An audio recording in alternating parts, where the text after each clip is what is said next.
প্রভু কত যুগ পরে আপনি আমায় স্মরণ করেছেন।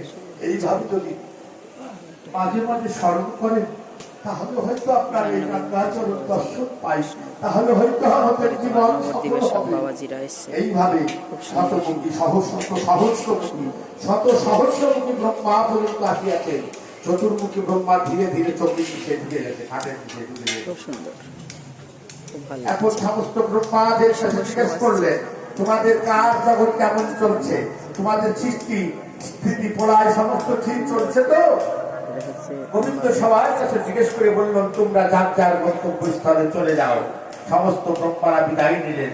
চতুর্মুখী ব্রহ্মা সেই খাটের নিচের থেকে বেরিয়ে গোবিন্দের চরণ বক্ষে জড়িয়ে ধরে হাও হাও করে কাঁদছে, আর প্রভু গো, আমি যে বড় অন্যায় করেছি, আমি বড় অপরাধ করেছি প্রভু, আপনি আমায় সাজা দেন। গোবিন্দ বললেন